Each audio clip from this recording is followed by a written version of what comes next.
But I do want to talk a little bit about spontaneous reporting systems. Who is already familiar with spontaneous reporting? I know some of you will be. Hands up if you know anything about spontaneous reporting. Not so many of you. Okay.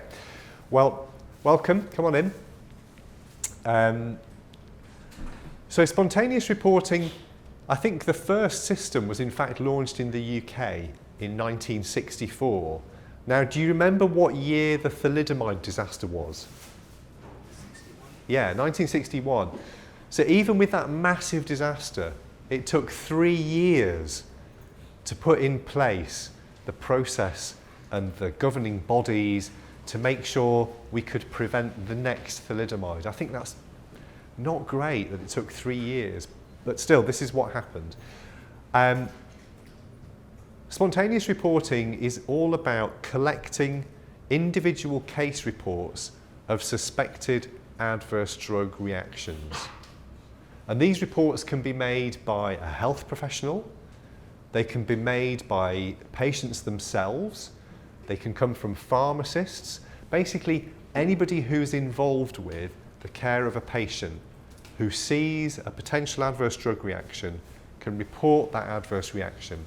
And they'll report it either to the drug company who makes the drug or to the regulatory authority in their country. And each country will have its own system where they try to make it widely known to the population that this process is available.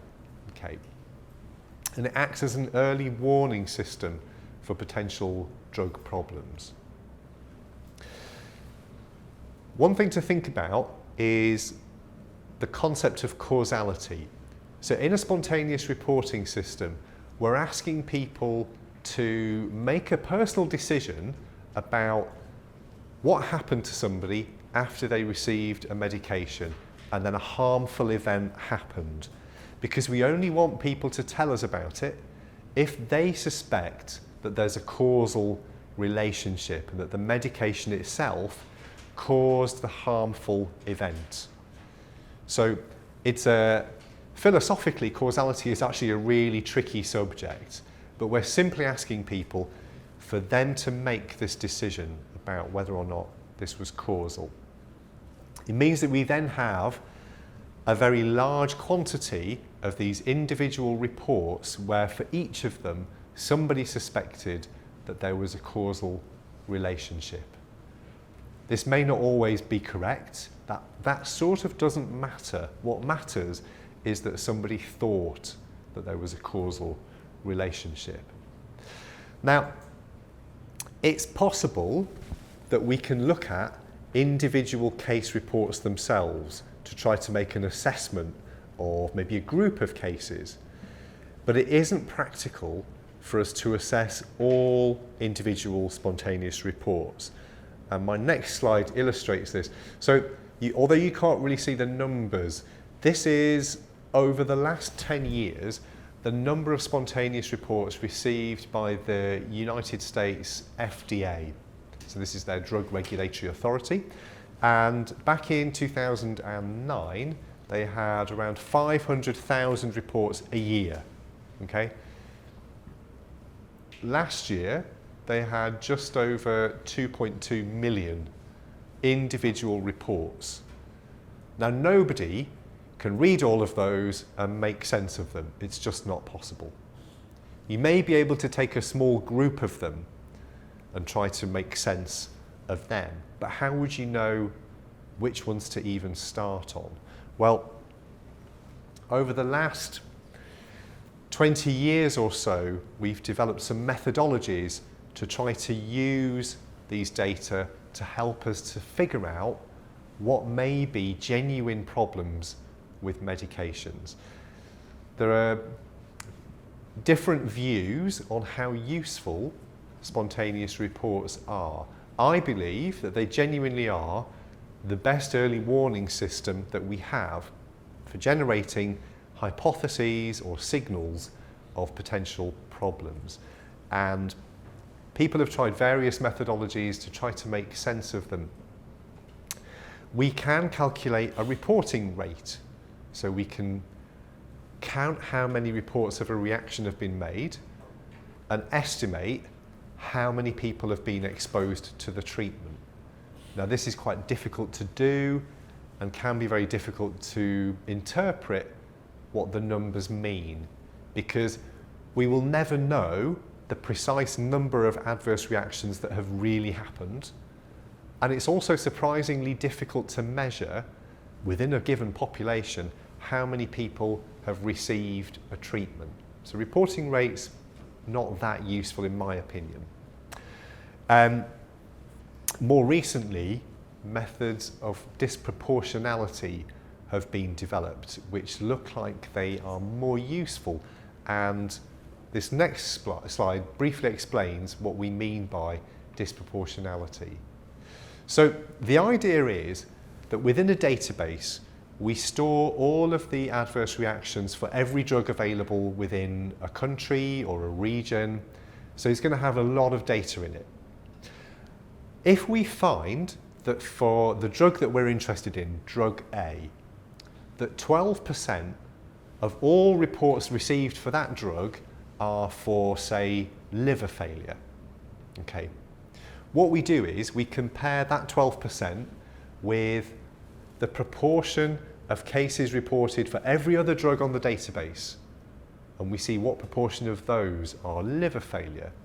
So if within our wider database only 4% of cases are for liver failure, the implication is that liver failure is being reported more frequently with drug A than it is with all other treatments. And we would then say, this is something that should worry us. We're not saying it's definitely causal, but we're saying it's a signal or a hypothesis that we then need to test further. One of the great advantages of this methodology is that nobody has to read any individual case report to do it. All we have to do is store the data in such a way that both the drug is recorded and the adverse reaction is recorded. And then these calculations are actually very simple to do. So it's a way of using these very large quantities of data to generate hypotheses. Okay? Okay, so some strengths and weaknesses of the spontaneous reporting systems. One of the nice things, it captures suspicion amongst anybody who's involved with healthcare. So it's capturing that suspicion using people's brain power. Everybody exposed to the treatment, in theory, can be included. So there's no reason why you have to exclude anybody from this data collection process. So it's very broad.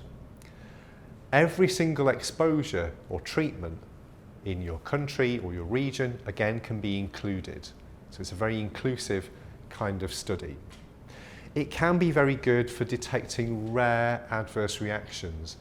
One thing that can be very useful are individual case reports that are published in the medical literature. So often a doctor or some other health professional will see an unusual case and they decide to write it up, a little bit like the example of Dr. McBride in Australia, and they will write this up, send it to a journal, and these are often the first signs we have of a rare adverse reaction. The disadvantages are we can't measure the size of an effect. We can't know how often this reaction is occurring using this process. We have no idea. The rate of the quality of reporting can be quite poor. So for a report to be valid, all it has to have are a patient, which can simply mean saying, I had a female patient. That would then become a valid report potentially. We wouldn't know if the patient was 6 months old or 92 years old. Could be either, but it would be a valid report. It also has to have a named drug and a named adverse reaction.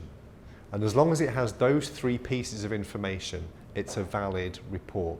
So very, very sparse data, potentially. It can go into a lot of detail, but it doesn't have to. Okay. Although people are reporting their suspicion that an event is causal, it may in fact not be. We can't know. As I've shown you, we can have very large volumes of reports, and another big problem is that we can have duplicate cases. It could be that a patient reports about their own reaction, their treating physician reports it, and their pharmacist also reports it. And maybe none of them know that the others have reported it. And we may not realise that they all refer to the same patient.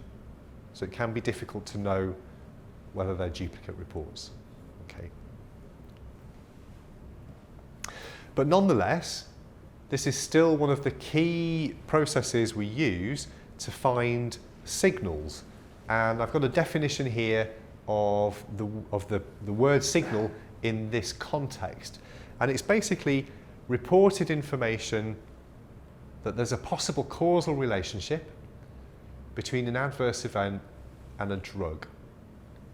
And the important things are that either we didn't know about this combination of drug and event before, or that it was incompletely understood and that there's something new about the relationship that has now become apparent.